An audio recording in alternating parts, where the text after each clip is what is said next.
አንተ ራስህን ከምትወደው በላይ እግዚአብሔር አንተን ይወዳል። ማሰሪያው የማህሌቱ ማሰሪያ፣ የሰዓታቱ ማሰሪያ፣ የሌሎቹ ምስጋናዎች ሁሉ ማሰሪያ ቅዳሴ ነው። የቅዱሳን ፈጣሪ የአባቶቻችን አምላክ እግዚአብሔር በመካከላችን ተገኝቶ ምስጢርንና ጥበብን እንዲገልጥልን የእርሱ ቅዱስ ፈቃድ ይሆንልን። ተከታታይ ትምህርቶችን እየተማርን እንገኛለን። ሳምንት ምስጢረ ቁርባን ክፍል 1ን ተምረናል። ዛሬ እግዚአብሔር ቢፈቅድ ይህንን የምናጠናቀቅበት ይሆናል። በቤተክርስቲያን ትምህርት በእርግጥ ብዙ ትምህርቶች የምናጠናቅቃቸው እኛ ነን እንጂ የሚጠናቀቁ ሆነው አይደለም። እውነት ለመናገር ብዛት አላቸው፣ ስፋት አላቸው፣ ጥልቀት አላቸው፣ ብዙ ሀሳብ አላቸው፣ እየሰፉ ይሄዳሉ።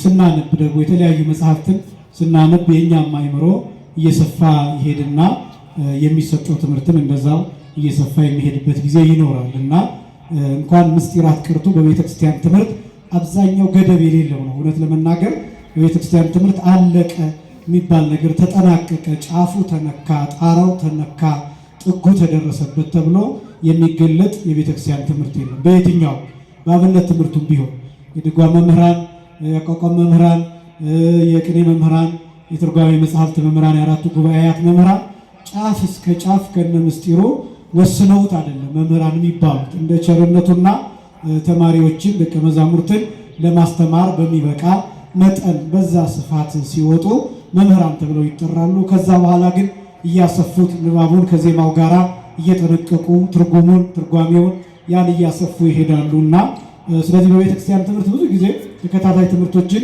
እንጀምራለን፣ ፈጸምን እንላለን። ነገር ግን በትምህርቱ በልኩ እንደሚገባው ማለታችን አይደለም። እንደኛ መጠን እንደኛ ስፋ አይምሮ እንደ አይምሮአችን ስፋት ነውና ምስጢረ ቁርባን እጅግ በጣም ሰፊ ትምህርት ነው። ሳምንትን በመግቢያ እንደተናገርኩት የምስጢራት ሁሉ መፈጸሚያ፣ የምስጢራት ሁሉ ማብቂያ፣ የምስጢራት ሁሉ ማህተም፣ የምስጢራት ሁሉ ማረጋገጫ፣ የምስጢራት ሁሉ ዘውድና ጉልላት ተብሎ የሚጠራው ምስጢረ ቁርባን ነው። የምስጢረ ቁርባን ምስጢር የሚፈጸመው በቅዳሴ ጊዜ ብቻ ነው። ወይም ደግሞ ምስጢረ ቁርባን የሚፈጸመው ቅዳሴ ተቀድሶ ብቻ ነው የሚፈጸመው። ቅዳሴ ደግሞ የሚባለው አገልግሎት ምስጢረ ቁርባን የሚገኝበት የሚፈጸምበት በመሆኑ ከምስጋናዎች ሁሉ የሚበልጥ ምስጋና ነው።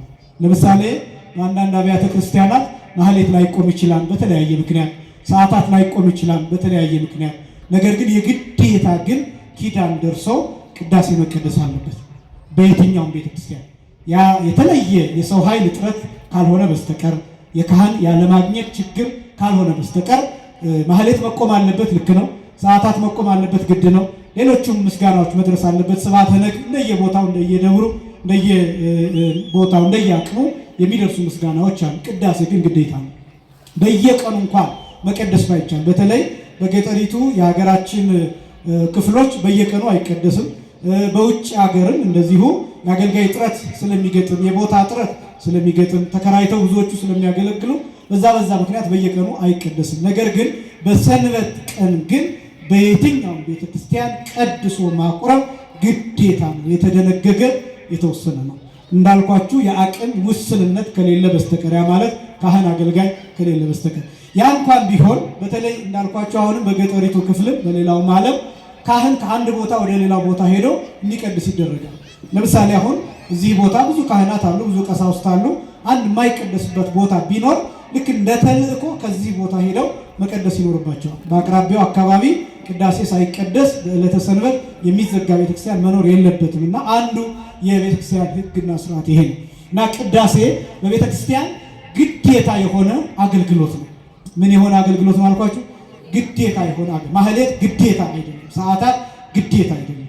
ይህም ስላችሁ አይቆም አይደለም። ማህሌት ሲቆም የራሱ በረከት አለው፣ ሰዓታት ሲቆም የራሱ በረከት አለው። በየገዳማቱ በየአድባራቱ ማህሌት ይቆማል፣ ሰዓታት ይቆማል። ምስጋና በበዛ ቁጥር የሚገኝ በረከት አለ። ግዴታው ግን ቅዳሴ ነው። ኪዳን በኋላ ማሰሪያው ቅዳሴ ነው። ለምንድን ነው ቅዳሴ ግዴታ የሆነው ቢባል በውስጡ ነፍስ አለ። ነፍስ አለ ማለት ነው ሕያው ተብሎ የሚጠራው አገልግሎት የሚፈጸመው በስርዓተ ቅዳሴ ነው። ያ ምንድነው? የጌታ ስጋና ደም።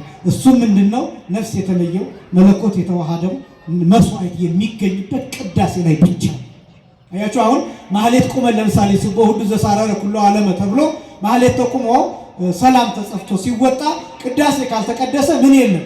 ስጋና ደም የለም። ማለት ማህሌት ውስጥ ስጋውና ደሙ የለም። ስለ ስጋው ደሙ ማህሌት አይናገርም ማለት አይደለም። ስጋው ደሙን አያከብርም ማለትም አይደለም። ህብስትና ወይን ግን ወደ ስጋነት ወደ ደምነት የሚለወጥበት አገልግሎት አይደለም። ማህሌት ብቻውን ሰዓታት ብቻውን ህብስትና ወይን ወደ ስጋነትና ወደ ደምነት የሚለወጥበት አገልግሎት አይደለም። ብቻውን ጸሎት ነው። ቅዳሴ ግን ብቻው ከማህሌትም ይለይ ከሰዓታትም ይለይ ብቻውን ህብስትና ወይን ወደ ስጋነትና ወደ ደምነት የሚለወጥበት አገልግሎት ነው። በዚህ ምክንያት የቤተ ክርስቲያኒቱ ነፍስ ተብሎ የሚጠራው ቅዳሴ ነው። እስኪ በሉ የቤተ ክርስቲያኒቱ በሉ ነፍስ በሉ። ነፍስ ማለት በቁሙ ነፍስ የሚንቀሳቀስ ማለት አይደለም። ዋና ለማለት ፈልጌ ነው። ነፍስ ማለት በነገራችን ላይ በሌላ አተረጓጉም ዋና ይባላል። የቤተ ክርስቲያኒቷ ዋና አገልግሎት ቅዳሴ ነው። ቅዳሴ ውስጥ ምስጢረ ቁርባን ይፈጸማል። ቅዳሴ በዋናነት በሁለት ክፍሎች እንደሚከፍል ሳምንት ለማስታወስ ሞክሬያለሁ።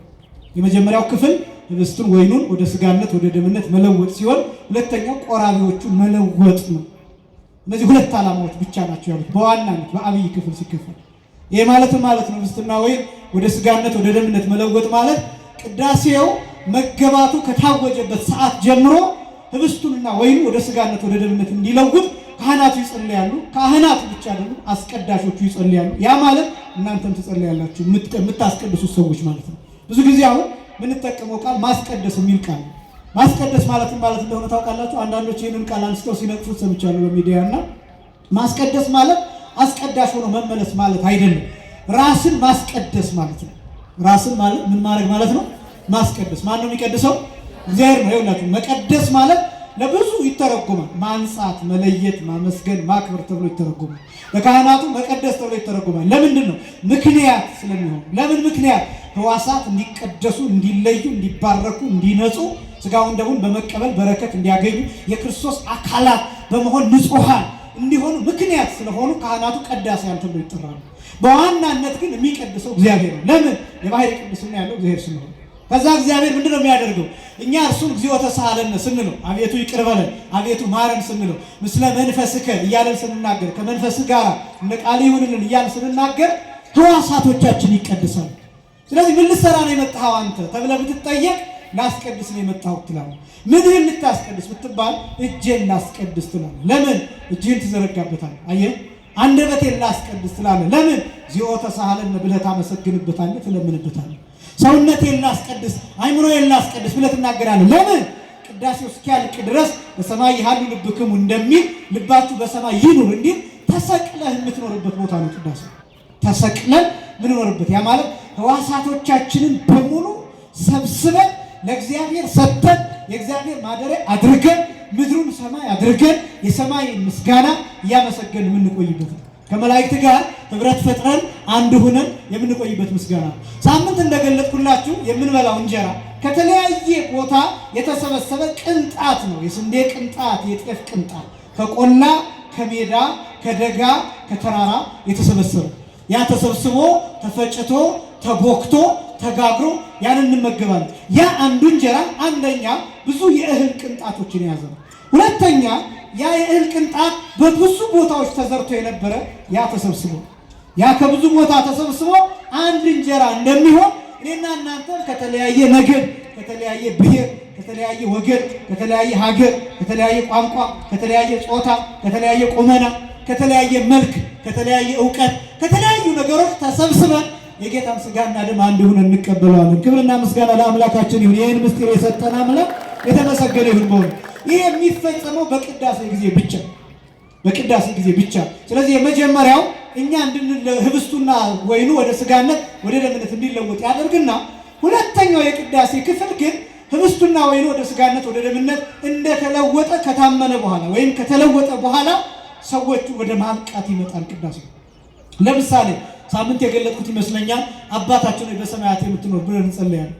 ለምንድን ነው ብለን የምንጸልየው? የምንበቃበትን ጸሎት። ከዛ በኋላ ምን እንላለን? በከመ ምሕረትከ አምላክነ ወአኮ በከመ አበሳነ፣ እንደ ቸርነት ይደረግልን እንጂ እንደ ኃጢአታችን አይደለም ብለን እንለምናለን። ምን እያደረግን ነው? ራሳችንን እያበቃን ነው። ለምንድን ነው እንደዚህ የምንለው?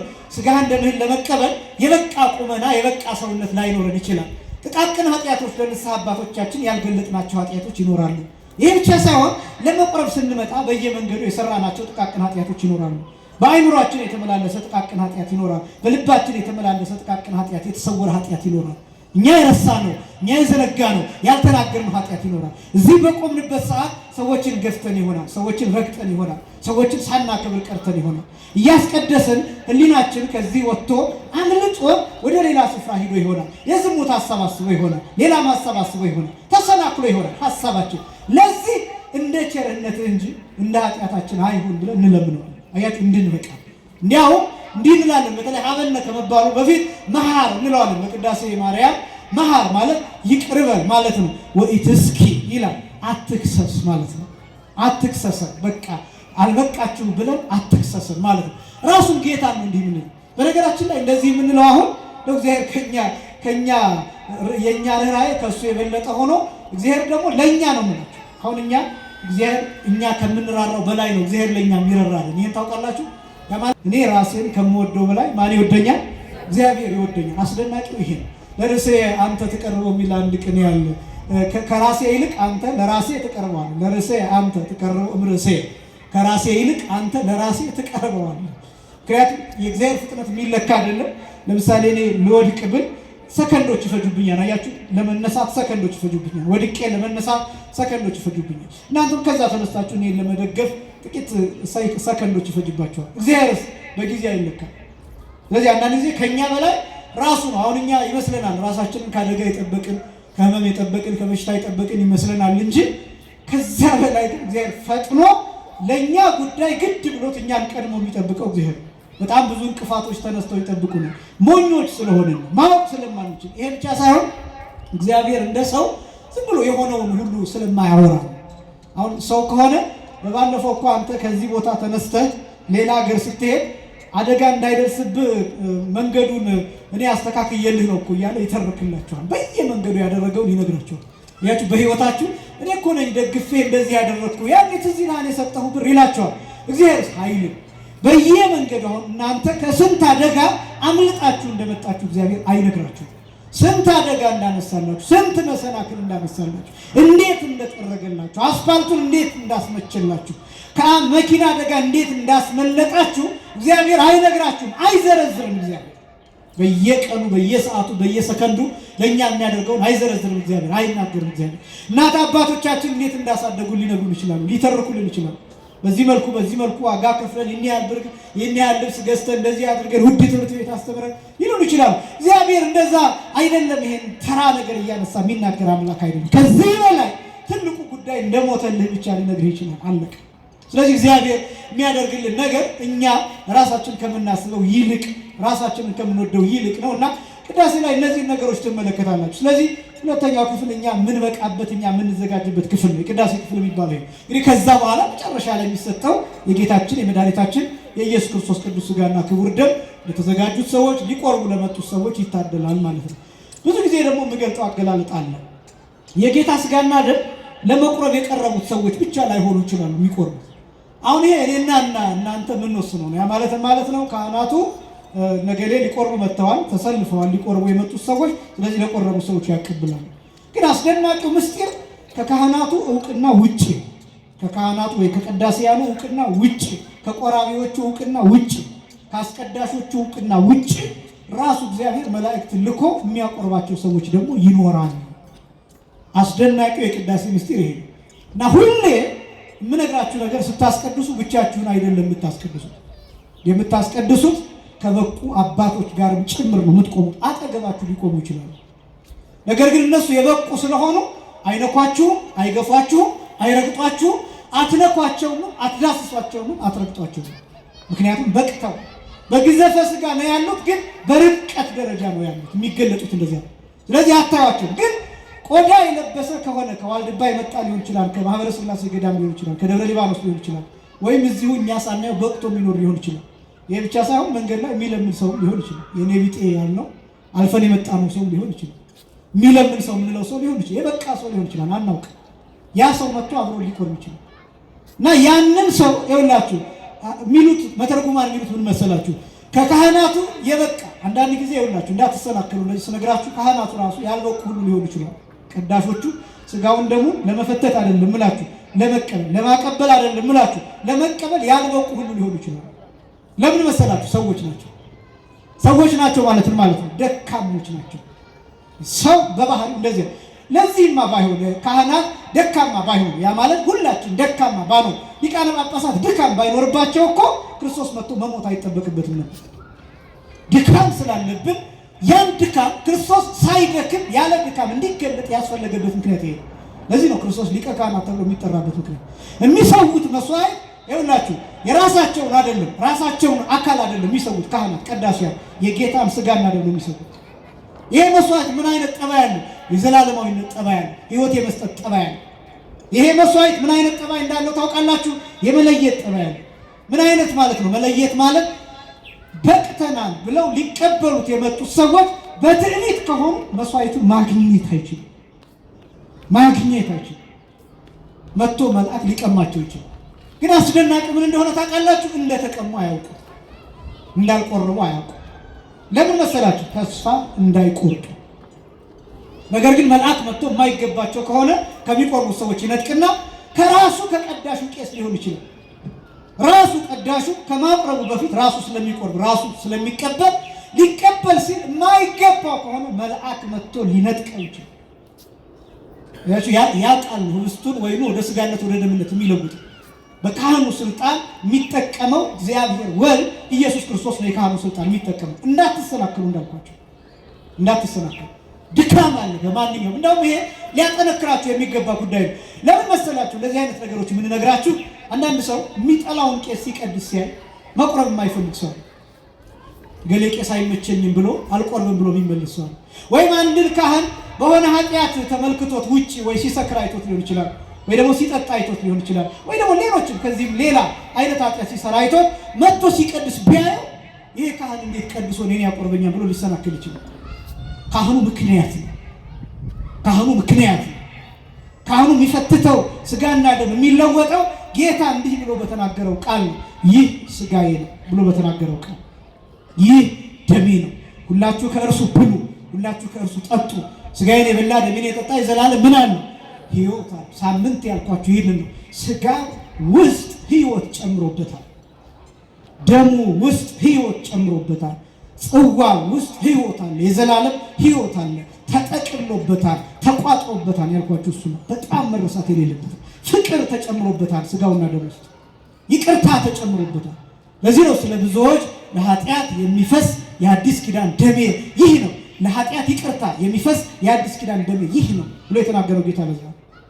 ስለዚህ ዝም ብሎ አይደለም፣ በሱ በሰጠን በስጋውና በደሙ በኩል ሕይወት ስንወስድ እርሱ ደግሞ በእኛ ስጋ በኩል ሞት አግኝቶታል።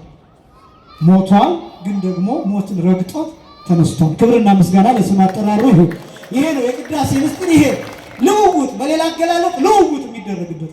ለምሳሌ በባልና በሚስት መካከል ያሉ ረቂቃን የሆኑና ግዙፋን የሆኑ የፍቅር ልውውጦች አሉ። አንዳንዶቹ ጸያፍ የሚመስሉ ስንናገራቸው ጸያፍ የሚመስሉ ግን ደግሞ ትክክለኛ የሆኑ መለኮታዊ ነጸብራቅ ያላቸው የፍቅር ልውውጦች አሉ። በባልና በሚስት መካከል በተቀደሰ ጋብቻ መካከል ነው። ረቂቅ ያልኳቸው የማይታዩ በመንፈስ መተጋገዝ፣ በስነ ልቡና መተጋገዝ፣ በሐሳብ መተጋገዝ፣ በሃይማኖት መተጋገዝ፣ እነዚህ ረቂቃን የሚባሉ ናቸው። አካላዊ የሚባለው ግዙፍ የሚባለው መተጋገዝ በቁሳቁስ በገንዘብ መደጋገፍ ሊሆን ይችላል። ከዛ ውጭ አካላዊ በሆኑ በሰጠው እግዚአብሔር በሰጠው በአካላዊ ደስታዎች የሚገኙ አካላዊ ደስታ ተብሎ ሊጠራ ይችላል። የፍቅር ልውውጥ ቅዳሴ ማለት ሙሽራይቱ ከሙሽራዋ ጋራ የፍቅር ልውውጥ የምታደርግበትና የጌታን ስጋና ደም ተቀብላ የሙሽራው አካል ሁና የምትሄድበት ነው። በጣም አስደናቂ ምስጢር ነው። ለዚህ ነው ስጋ ውስጥ ሕይወት አለ የምላችሁ፣ ደሙ ውስጥ ሕይወት አለ የምላችሁ። ስለዚህ ምስጢረ ቁርባን በጣም አስደናቂ ምስጢር ነው። ቅዳሴ ማለት ይሄ የሚከናወንበት በብሉይ ኪዳን አንድ የተሰጠ ምሳሌ አለ። ኦሪት ዘጸአት ምዕራፍ 19 እና ቁጥር 20 ብትመለከቱ እግዚአብሔር እስራኤላውያን የነበሩበት ሁኔታ የቅዳሴ ምሳሌ ነው። የምን ምሳሌ ነው አልኳችሁ? የቅዳሴ ምሳሌ። እስራኤላውያን የነበሩበት ሁኔታ አይሁዳውያን ከእግዚአብሔር ጋር ሲነጋገሩበት ነው። ቅዳሴ ላይ የሚፈጠረው እሱ ነው በቀጥታ። ያን የተፈጠረው ምንድን ነው? በሲና ተራራ ላይ እግዚአብሔር ወረደ፣ ዙፋኑን ተከለ። ከዛ እግዚአብሔር ምን አደረገ? ተናገረ፣ ድምፅ አሰማ።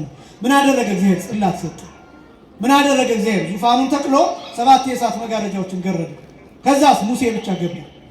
ሙሴስ ቦአ ውስተ ብርሃን ሀባሎ እግዚአብሔር ይላል ኦሪት ዘጸአት ምዕራፍ 20 ቁጥር 18 ላይ ሙሴ ግን እግዚአብሔር ወዳለበት ብርሃን ገባ ይላል። ከዚያስ ማስጠንቀቂያ ተሰጠ። ምን አይነት ማስጠንቀቂያ? አንደኛ ሙሴ ራሱ 6ቱን መጋረጃዎች ብቻ ነው መግለጥ የሚችለው እንጂ 7ኛውን መንካት አይችልም። ከዛስ ህዝቡ ደግሞ የተራራውን ጫፍ መንካት አይችልም። ለምሳሌ ተራራው ይሄ ቢሆን አሁን እኛ ያለንበት ይሄ ቢሆን እናንተ ራቅ ብላችሁ ነው የቆማችሁት፣ ይሄን መንካት አይፈቀድላችሁ ማለት አይደለም። ነገር ግን ልክ ይሄን መንካት እንደሚከለከል ሁሉ ያን ጊዜ እስራኤላውያን የተራራውን ጫፍ እንዳይነኩ ማስጠንቀቂያ ተሰጥቷቸው እንስሳም ቢሆን ነው የሚሉ ሰውም ቢሆን የተራራውን ጫፍ ቢነካ ወኩሉ ዘለከፎ ለደም ሞተ ለይሙት ይገደል ነው የሚሉ ይገደል ነው የሚሉ። አሁን መግደል መፍለጥ መቁረጥ የብሉይ ኪዳን ሕግ ስለነበረ በአዲስ ኪዳን ይገደል አይደለም፣ ንስሐ ይግባ በቃ ይጸጸት ይመለስ ውሳኔው እንጂ ይገደል የሚባል ነገር የለም። አንድ ሰው ኃጢአቱን ተናግሮ ነፍስ አባቱ ቀኖና ሲሰጡት ያ ሰውዬ ሙቷል። ያ ሰውዬ ምን ሆኗል አልኳችሁ?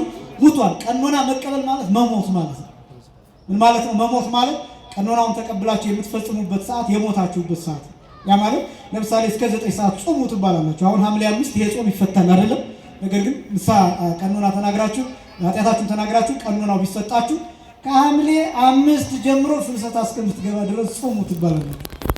እንደዛ ሊሰጥ ይችላል። ከጨከኑ ካህናቱ ከጨከኑ ቀሳውስቱ ከጨከኑ እንደው አንዳንድ ጊዜ ሐምሌ 5 ራሱ እንዳትፈታ ተብሎ ሰኔ ጾምን እንዳትፈታ ሊባሉ ይችላል። ለምሳሌ አንዳንዱ ንስሐ እንደዛ ነው። ሰኔ ጾም ላይ የሰኔ ጾምን እንደፈለገ የሻራ ሰው ቀኖና ቢገባ ከሐምሌ 5 ጀምሮ እስከ ፍልሰታ ጾም ሊባል ይችላል። ይሄኛውን ሽሯል፣ ስለዚህ ያኛውን ሊጾም ሊደረግ ይችላል። ሮብና ዓርብን አይጨምርም። ለምን? ሮብና ዓርብ ምን ጊዜ የሚጾሙ ስለሆነ። ስለዚህ ምን የምታደርጉት እናንተ ከሐምሌ 5 ጀምሮ ትሞታላችሁ። መሞት ማለትም ማለት ነው ሌላው ስጋ ይበላል፣ እናንተ ሽሮ ትበላላችሁ። ሌላው በጠዋት ቁርሱን ይበላል፣ እናንተ ደግሞ እስከ 9 ሰዓት እስከ 11 ከተሰጠ እስከ 11 ጾሙ ትችላላችሁ። ስለዚህ ትሞታላችሁ። በአዲስ ኪዳን በቀኖና ነው የምንገደለው እንጂ በሰይፍ አይደለም። በድንጋይ ተደብድቦ መሞት የለም። ቀኖና በመስጠት ነው። ይሄም ደግሞ ጥቂት የእግዚአብሔርን ምሕረት እንድናውቀው ቸርነቱን እንድናውቀው እንጂ አንተ የሰገድከው ስግደት ነፃ ያወጣሃል ማለት አይደለም። በደንብ ማወቅ ያስፈልጋል። እኔና እናንተ የሰገድነው ስግደት የተሰጠን ጾምና ጸሎት እሱ ብቻ ነፃ ያወጣሃል ማለት አይደለም። የክርስቶስ ደም ለኃጢአት አስቀድሞ ተከፍሏል። አንተ ያመንክበትንና የእግዚአብሔርን ቸርነት እንደተቀበልክ የምትገልጥበት የፍቅር ጅራፍ ናት። ያቺ የፍቅር ተግሳጽ ናት እንጂ አንድ ሰውን ገሎ እንዴት በይቅርታ እንዴት በንስሐ ብቻ ሊመለስ ይችላል? ያቺ ነፍስ መተካት ካልቻለ ሰውየው ነፍስ ነው የገደለው። ነገር ግን ነፍስ አባቱ 1000 ስግደት ስገድ ብለው ሊያሰናብቱት ይችላሉ። በ1000 ስግደት እንዴት ነፍስ ሊመለስ ይችላል ቢባል ሰውየው ተጸጽቷል፣ ይቅርታ ጠይቋል። እና ታዲያ ለነፍስ ዋጋ የከፈለው ማን ነው ቢባል ይሄ ሰው 1000 ስግደት የሰገደው ሳይሆን ክርስቶስ ቀድሞ ለዚህ ሰው መስቀል ላይ ዋጋ ከፍሎለታል። አያችሁ ዋጋው ገብቷችኋል ብላችሁ ተረድታችሁኛል። አስቀድሞ ዋጋ ተከፍሏል። ያ እዚያ ቦታ ነው የሚገባው። ያ ካህን ተነሳዩ መጥቶ ካህኑን ይፍቱኝ ሲል ካህኑ እግዚአብሔር ይፍታ ሲሉ ሰውየው የት እንደሚገባ ታውቃላችሁ? ክርስቶስ በፈጸመው የማዳን ስራ ውስጥ ይታቀፋል። ምን አገኘ ማለት ነው? መማፀኛ አገኘ። መማፀኛ ማለት ነው የሆነ ከተማ ውስጥ ይገባና ሰዎች መጥተው ሊገሉት አይችሉም። ለምሳሌ በብሉይ ኪዳን አንድ ሰው በእጁ ነፍስ ከጠፋበት ሀገረ ምስካይ ይባላል፣ የመማፀኛ ከተማ ይባላል። እና ሰውየው ቶሎ ብሎ ሰዎቹ ሳይገሉት እዚያ ከተማ ሄዶ ይጠጋል። ስለዚህ ምን አይሆንም፣ ያ ሰውዬ አይገደልም። ሰዎቹም እዛ ሄደው አይገሉትም። ምን ይሆናል? ይጣራል። በምን ምክንያት ነው የገደለው? በምን ምክንያት ነው ነፍስ የጠፋበት? በምን ምክንያት ነው ይሄን ጥፋት የሰራው ተብሎ ይጣራና ሰውየው ነፃ ከሆነ በነፃ እንዲለቀቅ ይደረጋል። ነገር ግን ሰውየው ጥፋተኛ ከሆነ ከዚያ ወጥቶ የሚገባውን ቅጣት እንዲያገኝ ይደረጋል። እስከዚያ ግን ተማጽኖ ይቆያል። በጣም ግን የሚገርመው በሐዲስ ኪዳን ይሄኛው መማፀኛ ስራ ተጣርቶ እንደገና ተመልሶ ወደ ሲኦል ይግባ አይባልም። አንድ ጊዜ ክርስቶስን ተጠግቷልና ለዘላለም ይዳን ይባላል። ክብርና ምስጋና ለስም አጠራር ይሁን። በእውነት እንደውም ራሱ ጌታ የሚለው ምንድነው? በዮሐንስ ወንጌል ምዕራፍ 12 ላይ ለዘመጽሐፌ ይሰድዶ ወያወጣው አፋ ወደ እኔ የመጣውን ወደ ውጭ አላወጣውም ነው የሚለው። ክብር ለስሙ ይሁን። በእውነት የማያስወጣን አምላክ የተመሰገነ ይሁን። ወደ እኔ የመጣውን በፍጹም ነው የሚለው ማለት ሂዳችሁ የጌታ ነገር ይዛችሁ እንዳትመታኝ ብላችሁ ለምሳሌ ሌላ ሰው እያሳደዳችሁ ቢሆን ሂዳችሁ የጌታ ነገር ወይም የልብሱን ጫፍ ይዛችሁ እንዳትደርስብኝ ብትሉ ያ ሰው አይነካችሁ። ምክንያቱም ክርስቶስ ማያስነካችሁ። አያችሁ፣ እውነተኛ መጠለያ፣ እውነተኛ አምባ፣ እውነተኛ ቅጥር፣ እውነተኛ መኖሪያ፣ እውነተኛ መጠጊያ፣ እውነተኛ መማፀኛ የሚባለው ቀራንዮ ላይ የተፈጸመው እርቅ ነው። ይህን ያደረገልን አምላካችን እግዚአብሔር የተመሰገነ ይሁን። የቅዳሴ ሰዓት ማለት ይሄ ማለት ነው እና እስራኤላውያን ይህን የሚያደርጉበት ይሄ ማስጠንቀቂያ ይሄ ስርዓት የተሰራበት ሰዓት በቅዳሴ ሰዓት እነዚህን ስርዓቶች ታያላችሁ። መጋረጃ ታያላችሁ። ለምሳሌ መጋረጃ ታያላችሁ። መጋረጃ ብቻ ሳይሆን የምታዩት በመቅደሱ መጋረጃ ብቻ ሳይሆን የምታዩት የመቅደሱን ክልል ታያላችሁ። የመቅደሱ ክልል ላይ ምን አይነት ስርዓት ይሰራል? ከቀዳሾቹ ውጭ ሌሎቹ እንዳይነኩት፣ ከካህናቱ ውጭ ስልጣነ ክህነት ካላቸው ውጭ፣ ማዕረገ ዲቁና ማዕረገ ቅስና ካላቸው ውጭ አንዳንድ ጊዜ ዲቁናም ተቀብሎ ላይገባ ይችላል። በነገራችን ላይ በቀኖና የሚገለልባቸው ጊዜያት ሊኖሩ ይችላል። እሱም ይከለከላል። ከምስጢር ለተወሰኑ ሰዓት የሚገለልባቸው ቀኖናዎች ካስፈልጉ ማለት ነው። ያ ብቻም አይደለም። ዲቁና ተቀብሎ ምስጢር እስከሚያይ ድረስ የቤተ መቅደሱን ጫፍ መንካት አይችልም። በነገራችን ላይ ዲቁና ማየት መቀበልና ምስጢር ማየት ወይም ቅዳሴ መጀመር ሁለቱ የተለያዩ ነገሮች ናቸው። ቅስና መቀበልና የቅስና አገልግሎት መጀመር ሁለቱ የተለያዩ ነገሮች ናቸው። በደንብ እየሰማችሁ ነው። ዲቁና መቀበል ማለት መጀመሪያ የምስክር ወረቀት ማግኘት፣ መባረክ፣ ቡራኬውን ይዞ ዲቁና ተቀብያለሁ ማለት ነው። አለቀ። ከዛ ግን ጊዜያት ይኖራሉ። እነዛ ጊዜያት ምንድን ናቸው? ለምስጢረ ቁርባን ይማራል። አምስቱን አዕማደ ምስጢር በደንብ ይማራል። እነዚህም ጠንቅቆ ካወቀ በኋላ ምስጢር ይህ ተብሎ ሶስተኛ ሆኖ ይቀድሳል። ዲቁና ተቀብሏል። ዲቁና ስለተቀበለ ብቻ ግን ቤተ መቅደሱ ዘሎ አይገባም። ምስጢር እንዲያይ ካህናቱ ሲወስኑለት ብቻ ወደ ቤተ መቅደሱ ይገባል። ወደ ቤተ መቅደሱ ሲገባ ሳምንት እንደነገርኳቸው የሚሰጡት ማስጠንቀቂያዎች አሉ። መቅደሱን እንዴት መጠበቅ አለበት? ምስጢሩን እንዴት መጠበቅ አለበት? የሥጋው ደሙን ክብር እንዴት መጠበቅ አለበት? ልብሱን ሲለብስ ምን ማድረግ አለበት? ቀድሶ ሲወጣ ምን ማድረግ አለበት? ከመቀደሱ በፊት ምን አይነት ዝግጅት ያስፈልገዋል? ከዛ ቤተ መቅደሱ ውስጥ የሚያያቸውን ምስጢራት ለማን ማውራት አለበት ወይስ ማውራት የለበት የሚሉት ማስጠንቀቂያዎች ጭምር ይሰጡታል። ማስጠንቀቂያዎች ቀላል ተልእኮ እንዳይመስላችሁ። ይሄ ለእናንተ የማይነገሩት ሳምንት እንዳልኳችሁ ድብቅ ስለሆኑ ብቻ አይደለም፣ ለሚያስፈልገው አካል ብቻ ስለሚነገር ለሚያስፈልገው አካል ያ ማለት ለዛ ኃላፊነት ብቻ ብቁ ለሆኑ ሰዎች ብቻ ስለሚነገር። ስለዚህ በጣም አስደናቂ ምስጢራትን ትመለከታላችሁ። እና ያ ገደቡ አስቀድሞ እግዚአብሔር ያስቀመጠው ነው። የተራራውን ጫፍ የነካ ይገደል ብሎ እንደተናገረው የመቅደሱን ጫፍ በስህተት የነካ ሰው ንስሐ ይሰጠዋል፣ ቀኖና ይሰጠዋል፣ በቀኖና ይገደላል። ያ ማለት በቀኖና ይሞታል። ቅድም እንዳልኳችሁ ንስሐ ይገባል ማለት ነው። ነፍሱ ከስጋው ይለያል ማለት ነው። እነዚህ ስርዓቶች ታያላችሁ። መጋረጃውን ታያላችሁ። የሲና ተራራ ላይ እሳት ታያላችሁ። ቤተክርስቲያን ውስጥ እሳት አለ፣ መቅደሱ ውስጥ እሳት አለ። የሚሰዋው እሳት ነው። ራሱ መስዋዕቱ ነው የምላችሁ። መስዋዕቱ ስጋው ደግሞ ራሱ እሳት ተብሎ ነው የሚጠራው። እሳት ነው የሚሰዋው። ያቃጥላል፣ ያነዳል። ካላመኑበት፣ ከተጠራጠሩት፣ በአግባብ በስርዓት ካልያዙት፣ ካልመሩት ያቃጥላል፣ ያነዳል። እሳት ነው የሚሰዋው እና በሲና ተራራ የታየው እሳት እዚህም እሳት አለ። ያ መጋረጃ እዚህም አለ። ልክ ሙሴ 7ቱን መጋረጃ ተጋርደው 6ቱን ብቻ እንደሆነ የገለጠው የመጨረሻውን እንዳልነካው ዲያቆናቱም የማይነኳቸው መጋረጃዎች አሉ። ሙሴ የዲያቆናት ምሳሌ ነው፣ የካህናት ምሳሌ አይደለም። ሙሴ ለምን ቢባል እንደያ ሙሴ መስፍን ነው በዚያ ዘመን። ሁለተኛ በመርገመ ስጋ በመርገመ ነፍስ ውስጥ ወይም በጥንተ አብሶ ውስጥ ስለነበረ የአዲስ ኪዳን ካህናት ምሳሌ ሆኖ ራሱ አይጠቀስም ሙሴ። ስለዚህ ዲያቆናቱ እስከ ዛሬ ድረስ መንበር አይነኩም። ይሄን ታውቃላችሁ። ዲያቆን መንበር አይነካም። ዲያቆን ታቦት አይነካም። ይሄን ታውቃላችሁ። ታቦት የተሸከመውን ዲያቆን መንካት አይችልም። እናንተም እንደዚህ ዲያቆኑን መንካት ካልቻለ ነው። አንዳንድ እናቶች ይመጡና ታቦት የተሸከመውን ሰው በረከት እናገኛለን ብሎ መጥተው ሽትም ያደርገዋል። ታቦት የተሸከመውን ነው ያልኳችሁ። ከተሸከመ በኋላ አይደለም ምናችሁ፣ ተሸክሞ ንግሱ ካለቀ በኋላ ታቦት ከተሸከመው ካህን መባረክ ይቻላል። ያ ማለት ታቦቱን እንደተሸከመ ሳይሆን ገብቷችኋል ምላችሁ። ታቦቱን ተሸክሞ አክብሮ ቤተ መቅደስ ካስገባ በኋላ ሲወጣ በረከት ላግኝ ብሎ መባረክ ይቻላል። ታቦቱን ካህኑ እንደተሸከመ ግን መንካት አይቻልም። መንበር አይነካም፣ ታቦት አይነካም። ለምን ቢባል ሙሴ 7ኛውን የእሳት መጋረጃ አልነካም። ዲያቆናት ዛሬ መንበር አይነኩም። ለምን? ወደ ማዕረገ ቅስና ከፍ አላሉ።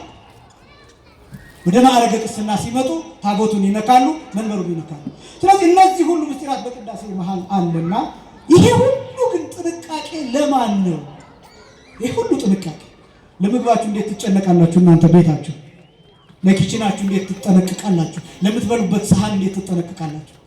ለምትጠጡበት ሲኒና ብርጭቆ እንዴት ትጠነቀቃላችሁ? ለማንኪያዎቻችሁ እንዴት ትጠነቀቃላችሁ? ቤተክርስቲያን ለስጋው ደግሞ ይህን ያህል ትጠነቀቃለች፣ ከዚህ በላይ ትጠነቀቃለች። ይህ ሁሉ ጥንቃቄ አክራሪነት አይደለም። በደንብ መረዳት ያለበት ለቅዳሴ የሚደረገው ጥንቃቄ አክራሪነት አይደለም። እንዲያው ለቅዳሴ ያለን አመለካከት ለምን ምድሩ ሰማይ የሚሆንበት ሌላ መንፈሳዊ ዓለም የሚፈጠርበት ነው ቅዳሴ።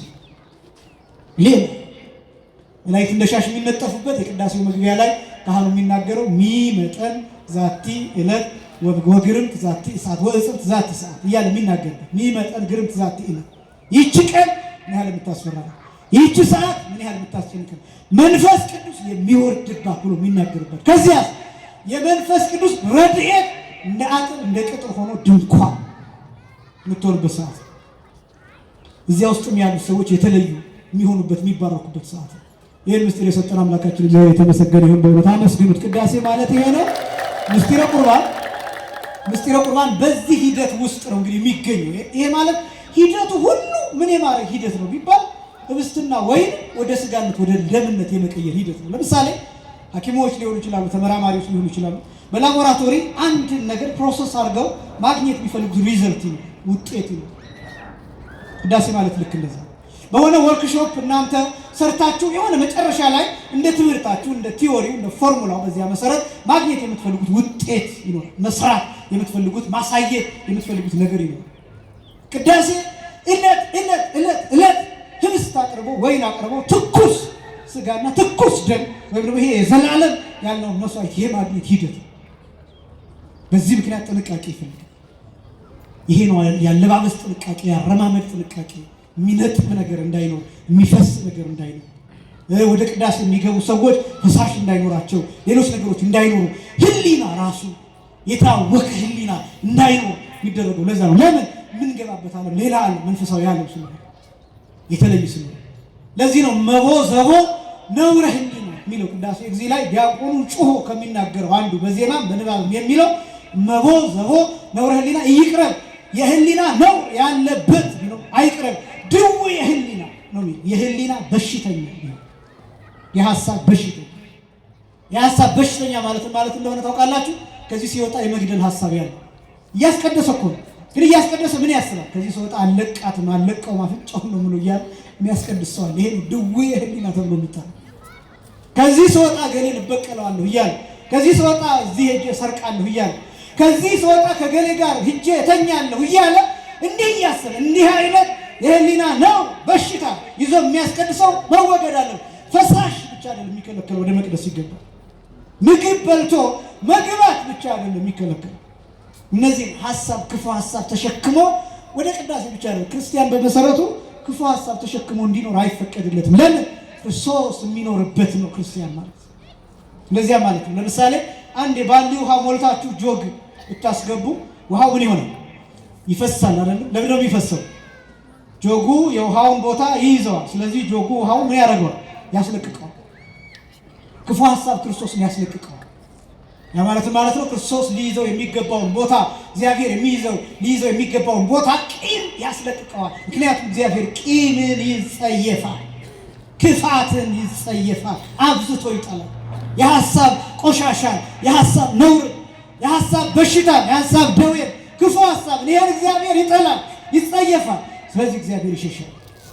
ስለዚህ ክፉ ቦታ አይምሯችንን እየወረሰው ሲመጣ ልባችን ይጨልማል፣ ልባችን ይጠቁራል። ይሄን ታውቃላችሁ። ልባችን ጥቁር ይሆናል፣ ጨለማ ይሆናል። ለዚህ ነው ቅዱስ ዮሐንስ ሲናገር ወንድሙን የሚጠላ ጨለማ ውስጥ ነው ነው ሞት ውስጥ ነው ነው ወንድሙን የሚጠላ ሰው። ጥላቻ ጨለማ ነው በራሱ ጥላቻ ክፉ ነው። በተለይ ደግሞ ሰዎችን ከመሬት ተነስቶ መጥላት፣ በመልካቸው መጥላት፣ በቁመናቸው መጥላት፣ በብሔራቸው መጥላት፣ በቋንቋቸው መጥላት፣ በጾታቸው መጥላት፣ እገሌን እጠላዋለሁ ደስ አይለኝም የሚሉ አነጋገሮች ጭራሽ ከክርስቲያን አንደበት ከኦርቶዶክሳውያን አንደበት የማይጠብቅ። ያን ሰው ስትጠላው ያ ሰው ክርስቶስ የወደደው ሰው ነው እንዴ? አንዲትን እናት እሷን ወደህ ልጇን ብትጠላ ምን ይጠቅማታል? ልጄን የወደደ ይባላል እኮ። እኔን የወደደ ካንገት፣ ልጄን የወደደ ምን ይባላል? ካንጀት ይባላል። አታውቁት? እኔን የወደደ ካንገት፣ ልጄን የወደደ ካንጀት ይባላል። ያ ማለትም ማለት ነው የወለዱትን ሲስሙለት የሚባል አባባል አለ። ያዘጋጁትን ደግሞ ሲበሉለት ደስ ይላል አይደል? ልክ እንደዛ ክርስቶስ ወልዶናል፣ ሞቶልናል። ስለዚህ ለምን ትጠላኛለህ? ክርስቶስ ወዶኝ እስከ ሞት ድረስ ራሱን ከሰጠኝ አንተ እንዴት አይተህ እንኳን ደስ መሰኘት እንዴት ያቅታል? ደስ መሰኘት ባትችል እንዴት ትጠላኛለህ? እንዴት እጠላሃለሁ? እንዴት እጠላሻለሁ? እንዴት እንጠላለን? እነዚህ ሐሳብ ተሸክሞ ወደ ቅዳሴ መግባት አይቻልም። ቅዳሴ የተለየ ዓለም፣ ቅዳሴ የተለየ ስፍራ ነው። ቅዳሴ የተለየ ቦታ ነው። ቅዳሴ የተለየ ከፍታ ነው።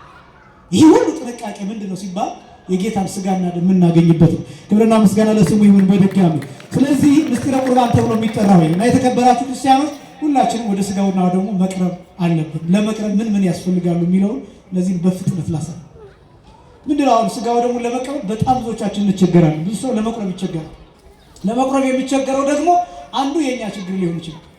የኛ ችግር ማለት ነው ስናስተምራችሁ ያው እሳት ነው ያን ስለምንነግራችሁ ቢያቃጥለኝ ስትላላችሁ ማለት ነው። ግን በጣም እኔ የማዝነው ሁሌ ምንድነው ስጋው ደሙ ያቃጥለኛል ብሎ ቢፈራ ሰው በኃጢአት እየተቃጠለ ይኖራል። እና እንደው ከስጋው ደሙና ከኃጢአት መፈራት ያለበት ማን ነው? ስጋው ደሙ ውስጥ እኮ ምህረት አለ። በነገራችን ምህረት አለ ስላችሁ ነው በድፍረት እንድንቀበለው አይደል?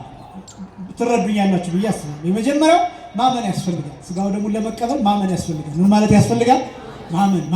ማመን ያስፈልጋል። ማመን ስላችሁ ክርስቲያን መሆን አይደለም ምላችሁ እንዴ ክርስቲያን ሳትሆኑማ ሲጀምር ስለ ምስጢረ ቁርባን አትሰሙ፣ ወደ ቅዳሴም አትመጡ። ማመን ስላችሁ ህብስቱ ተለውጦ ስጋ ወልደ እግዚአብሔር እንደሚሆን፣ ወይኑ ተለውጦ ደም ወልደ እግዚአብሔር እንደሚሆን ማመን። ህብስቱ ተለውጦ ስጋ ምን እንደሚሆን አልኳችሁ? ወልደ እግዚአብሔር እንደሚሆን። ወይኑ ተለውጦ ደም ምን እንደሚሆን አልኳችሁ? ወልደ እግዚአብሔር እንደሚሆን። ይሄ ማለት የጌታ ስጋ የጌታ ደም እንደሚሆን ወይም ደግሞ በቀጥታ ነፍስ የተለየው መለኮት የተዋሃደው ምን የተለየው አልኳችሁ? ነፍስ የተለየው ምን የተዋሃደው አልኳችሁ? መለኮት የተለየው። ይሄ በነገራችን ላይ የዶግማ ትምህርት ነው። ያው ስትጠሩ ሃይማኖታችሁ ምንድን ነው ተብላችሁ ስትጠሩ ኦርቶዶክስ ተዋህዶ ብላችሁ ትናገራላችሁ። እስኪ በሉ ኦርቶዶክስ ተዋህዶ ነው። ሃይማኖታችሁ ምንድን ነው ተብላችሁ ስትጠሩ ኦርቶዶክስ ተዋህዶ ትላላችሁ። ኦርቶዶክስ ማለት ነው ስትባሉ ርትዕት ሃይማኖት ማለት ነው ትላላችሁ። የጸናች የቀናች የተስተካከለች ማለት ነው። አባቶቻችን የተከተሏት በየጊዜው ያሳዩን ክርስቶስ የሰጠን እግዚአብሔር አስቀድሞ በሰው ልጆች ላይ ያስቀመጣት ማለት ነው። ርትዕት ሃይማኖት ማለት ይሄ ነው። ተዋህዶ ማለትስ ምንድን ነው ተብላችሁ ደግሞ ስትጠየቁ ምስጢረ ሥላሴና ምስጢረ ሥጋዌን የሚገልጥ ነው ብላችሁ ትናገራላችሁ። ምስጢረ ሥላሴን ተዋህዶ እንዴት ይገልጣል ቢባል ሥላሴ በስም በግብር በአካል ሶስት ናቸው። በባህሪ በህልውና በፈቃድ ግን ስንት ናቸው? አንድ ናቸው። ይሄ አንድነታቸው ተዋህዶ ተብሎ ይጠራል። ይሄ ማለት ነው በሶስትነት ውስጥ ያለ ስንትነት ማለት ነው? አንድነት ማለት ነው። የመጀመሪያው ተዋህዶ የሚባለው ይሄ ሥላሴ በተዋህዶ ተብሎ ይገለጣል። አንድነት የሚባል ምክንያቱም ተዋህዶ ማለት አንድ መሆን፣ መስማማት፣ መዋሃድ ማለት ነው። ምስጢረ ሥጋዌን ደግሞ እንዴት ይገልጣል ተብላችሁ ብትጠየቁ ቃል ሥጋ ሆነ ተብሎ የተገለጠበት። ይህም ማለት አካላዊ ቃል መጥቶ ከሥጋ ከመቤታችን ሥጋ ከሥጋዋ ከመቤታችን ነፍስ ከነፍሷ ነስቶ ሰው የሆነበት ምስጢር ተዋህዶ ይባላል። ምን ይባላል? ተዋህዶ። መንታነት ሳይኖረው ይህም ማለት የሁለት አካልነት ሳይኖረው ወይም ሁለት ባህሪ ሳይሆን ከሁለት አካል ስንት አካል? አንድ አካል። ከሁለት ባህሪ ስንት ባህሪ? አንድ ባህሪ የሆነበት ይሄ ተዋህዶ ይባላል። ምን ይባላል? ተዋህዶ። ይህም ደግሞ በሌላ አገላለጽ ሲገለጥ ተዋህዶ በተዓቅቦ ይባላል። እስኪ በሉ ተዋህዶ በተዓቅቦ ማለት በመጠባበቅ ማለት ነው። ይሄ ማለት መሰላችሁ ስጋ ሳይጠፋ አካላዊ ቃል ሳይጠፋ። ይሄ ማለት አካላዊ ቃል ስጋን ሳይውጠው ሳይመጠው። ይሄ ማለት መለኮት ስጋን ሳያጠፋው ሳያቀልጠው ድራሹን ሳያጠፋው ስጋ ባለበት ሆኖ አካላዊ ቃል ባለበት ሆኖ አካላዊ ቃል የስጋን ገንዘብ አድርጎ ስጋ የቃልን ርስት ገንዘብ አድርጎ ተዋህዶ ይባላል። ይሄ ማለት አሁን ጸያፍ ይመስላል እንጂ ነግራችሁ ነበር ስለ ባልና ሚስት ተዋህዶ። ለምሳሌ የባል አካል ለሚስት ነው የሚሆን። በቃ በዚህ ብቻ ተረዱ። የባል አካል ለማን ነው የሚሆን? የባል አካል ለሱ ምንም አይጠቅመው። የባል አካል የሚጠቅመው ለሚስት ነው። የሚስት አካል የሚጠቅመው ለማን ነው? ለባል። በጣም አስደናቂ ነገሮች ታያለች። ለዚህ ነው የቃልና የስጋ ተዋህዶ በጋብቻ ተመስሎ ነው የሚነገር። እንተ በላዕልያ ተመርአወ ቃል ይላል ቅዱስ ያሬድ ሲነገር በእመቤታችን በቅድስት ድንግል ማርያም ቃል ስጋን አገባ ብሎ ይገልጣል። ቃል ስጋን አገባ ምን ማለት ነው? ቃል ከስጋ ጋር ተዋሃደ ማለት ነው። አገባ ሲባል ስለ ጋብቻ ቀጥታ እንድታስቡ አይደለም፣ ተዋህዶ ግን እሱ። ስለዚህ ይሄ ተዋህዶ ተብሎ ይጠራል። ኦርቶዶክስ ተዋህዶ። ከዛስ ተዋህዶ ሶስተኛ ሲገለጥ ምን ይባላል? እኛም በጸጋ ከእግዚአብሔር ጋር የምንዋሃድበት ነው። እስኪ በሉ እኛም ነው በጸጋ ከእግዚአብሔር ጋር የምንዋሃድበት ነው። ይሄ የጸጋ ተዋህዶ ይባላል። የምን ተዋህዶ ይባላል? አያቸው ተዋህዶ ሶስት ነገርን አሳየን ማለት ነው። ስንት ነገርን? አንደኛ ምስጢረ ሥላሴ፣ ሁለተኛ ምስጢረ ሥጋዌ፣ ሶስተኛ ደግሞ የኛን ምስጢር አሳየን ማለት ነው። ይሄ ማለት ምን ማለት ነው? ሰው የክርስቶስን ስጋና ደም ሲቀበል የክርስቶስ አካል ይሆናል። የማን አካል ይሆናል? የክርስቶስ አካል። በክርስቶስ አካልነት አብን የጸጋ አባት ያደርጋል። አብን የጸጋ ምን ያደርጋል? ያ ማለት ክርስቶስ አብን የባህሪ አባቱ ነው። አባቴ ብሎ እንደጠራው እኛ ደግሞ በጸጋ አባት ብለን እንጠራለን። አይገርማችሁ? አርግ ነው ያለው ጌታ እኮ ሲናገር በዮሐንስ ወንጌል ምዕራፍ 20 ቁጥር 17 ጀምሮ እነሆ ወደ አባቴ ወደ አባታችሁ፣ ወደ አባቴ ወደ ምናችሁ፣ ወደ አባታችሁ፣ ከዛ ወደ አምላኬ አለና ወደ ምናችሁ አለ፣ ወደ አምላካችሁ። አይገርማችሁ? ያጠረ አባቴ ብሎ የእሱን አባት ለእኛ አባት አድርጎ አባታችሁ አለ። የእኛን ስጋና የእኛን ነፍስ ስለተዋሃደ ደግሞ አምላኬ ብሎ ጠራ። በእውነት ክብርና ምስጋና ለስም አጠራሩ አምላኬ ብሎ ጠራ። አሁን አምላኬ አለ ሲባል ክርስቶስ ፍጡር ነው ብለን አይደለም የምንናገረው። ቅድመ ተዋህዶ ፍጡር የነበረ ስጋ፣ ቅድመ ተዋህዶ ምን የነበረ ስጋ? ፍጡር። እመቤታችን ፍጡር ናት አይደለችም? ክርስቶስ ስጋንና ነፍስን የነሳው ከማን ነው? ከእመቤታችን ነው። ስለዚህ ያ ስጋ ቅድመ ተዋህዶ ፍጡር ተብሎ ይጠራል። ምን ተብሎ ይጠራል? ፍጡር ተብሎ ይጠራል እንጂ ቅድመ ዓለም የነበረ አይደለም። ያ ስጋ ያ ማለትም ማለት ወይም ከሰማይ መጥቶት አይደለም ያ ስጋ፣ ወይም ደግሞ ሌላ አዲስ ነገር አይደለም ያ ስጋ። ከሰው የተለየም አይደለም ያ ስጋ፣ ከፍጥረት የተለየ አይደለም ያ ስጋ፣ በማህበራዊም አይደለም ያ ስጋ። ከሰው የተገኘ ከፍጡር የተገኘ ግን በተዋህዶ ምን አድርጎታል? የባህሪ አምላክ አድርጎታል።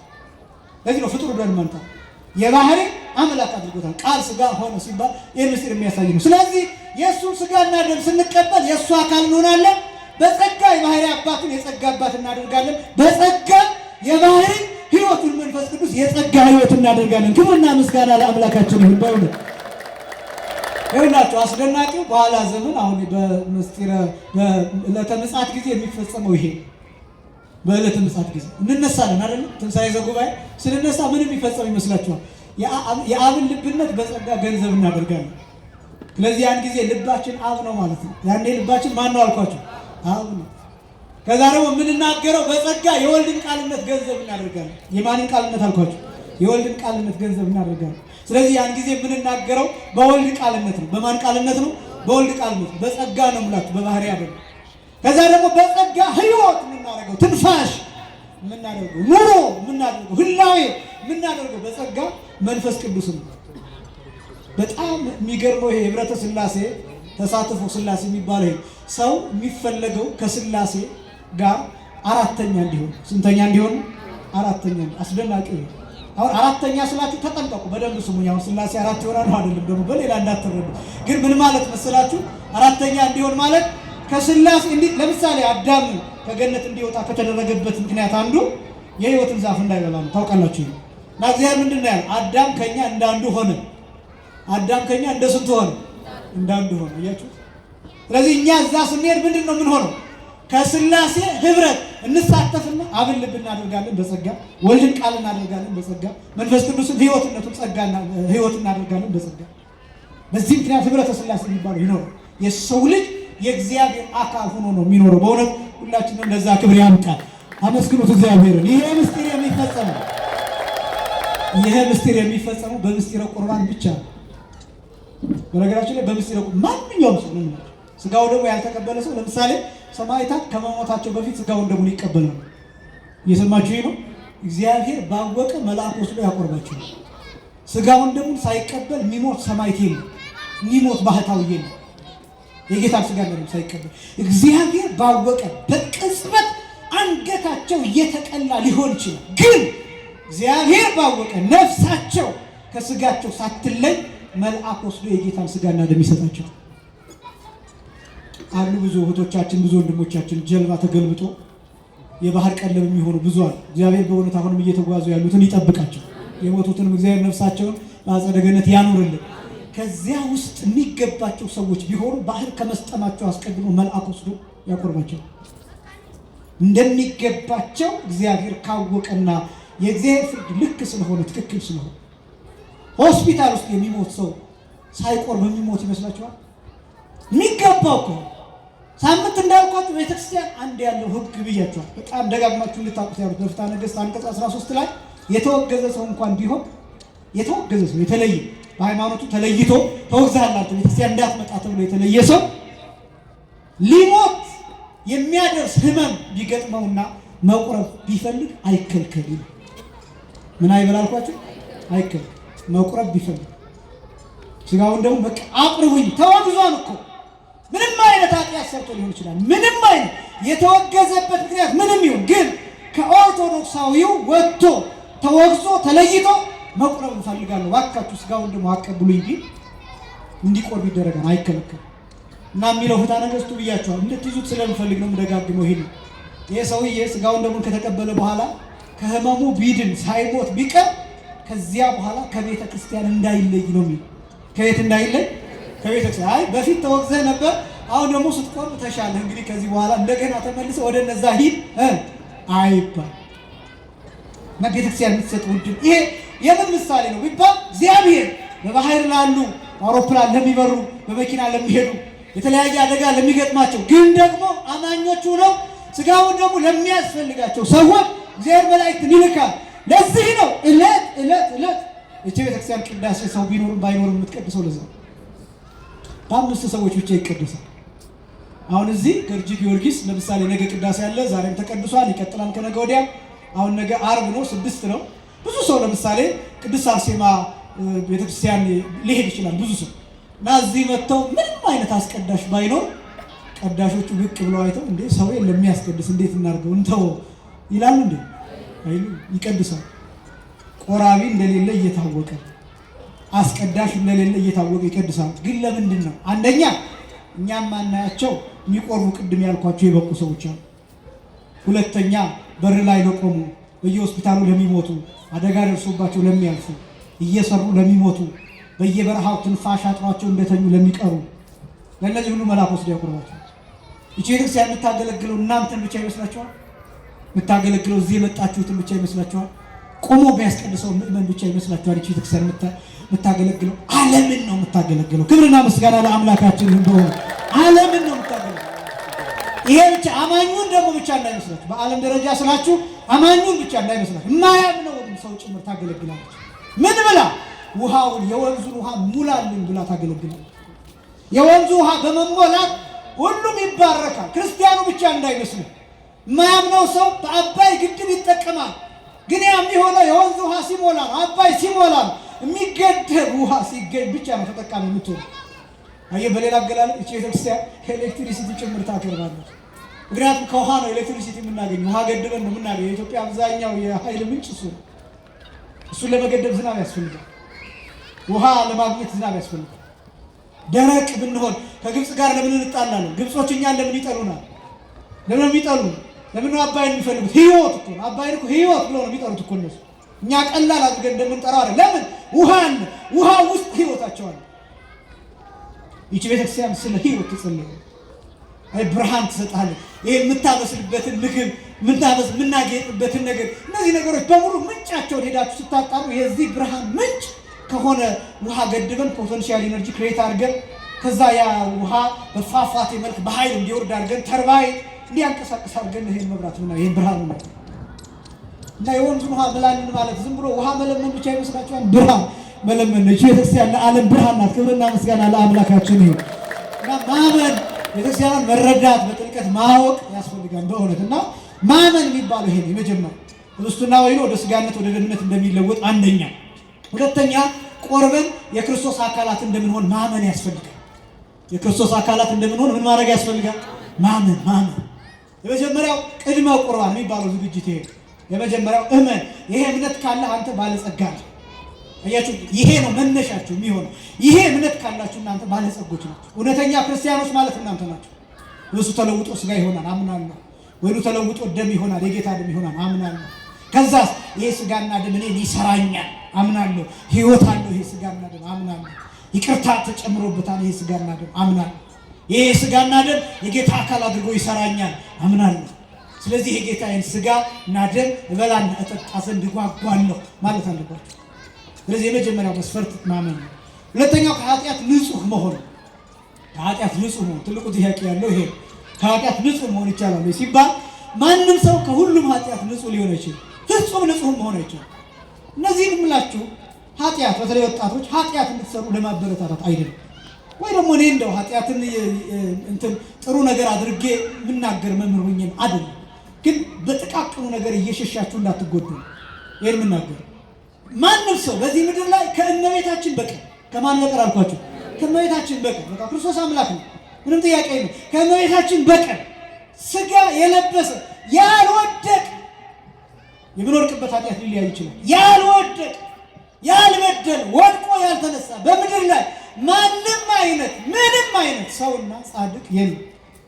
ምንም አይነት እና የመጀመሪያው የዚህ ዘመን ትልቅ ችግር ብዬ የማስበው መውደቅንና ከመውደቅ በኋላ ግን መነሳት እንዳለ ያለማመን ችግር። በጣም ብዙዎቻችን በወደቅንበት መቀጠል ነው የምንፈልገው። በወደቅንበት በቃ አንድ ጊዜ ወድቄያለሁ፣ አንድ ጊዜ ተሳስቻለሁ። አንድ ጊዜ አይደለም 7 ጊዜ ልትሳሳት ይችላል። በመጽሐፍ የተጻፈው እንደዛ እንኳን አይደለም ለእግዚአብሔር ይቅርና ለእኛ እንኳን ሲሆን እኔ አሁን እናንተን በበድላችሁ 7 ጊዜ ሳይሆን ጴጥሮስ እንደተናገረው 7 ጊዜ ስንት ነው ይቅር እንድትሉ የታዘዛችሁ? 7 ጊዜ ስንት? 7 490 ጊዜ 490 ጊዜ ይቅር እንድትሉ ታዛችኋል። ይቅር ትላላችሁ አትሉም? ስለሌላ ጉዳይ ነው። እግዚአብሔር አያጋጥመን እንጂ ብዙ የሚያጋጨን ሰው ብዙ ነው ካገኘን ማለት ነው ከበደሉ እና 7 ጊዜ 7 ለአንድ ሰው በአንድ ቀን ለአንድ ሰው በስንት ቀን አልኳችሁ? በአንድ ቀን ለስንት ሰው አልኳችሁ? ለአንድ ሰው። ስለዚህ እንደው እንደዚህ አማካይ ወስደን 10 ሰው ቢበድላችሁ ብለን እናስብ። ለአንድ ሰው 7 ጊዜ 7 ይቅር ታደረጋችሁ ማለት 7 ሲባዛ በ7 ስንት ይሆናል? ስንት ይሆናል? ሂሳብ ላይ እንዴት 70 ብር ሲባዛ በ7 ብር ስንት ይሆናል? 490። ስለዚህ ለአንድ ሰው ይቅርታ የምታደርጉት ስንት ጊዜ ነው ማለት ነው? 490 ጊዜ። ቁጥር አድርገን ብንወስድ 10 ሰው ቢበድላችሁ 490 ሲባዛ በ10 ስንት ይሆናል? 1 0 ጨምሩበት ግድ ነው 4900። ስለዚህ በአንድ ቀን ይቅርታ እንድናደርግ የታዘዝነው 4900 በአማካይ።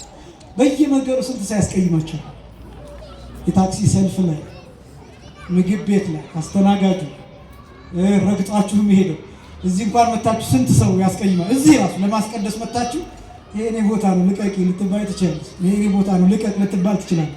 መቋሚያው የኔ ነው ልትባሉ ትችላለች። በስንት ሰው ትቀየማለች? ያችሁ ስንት ጊዜ ይቅርታ። አሁን ይሄ ለኛ የታዘዘ ነው።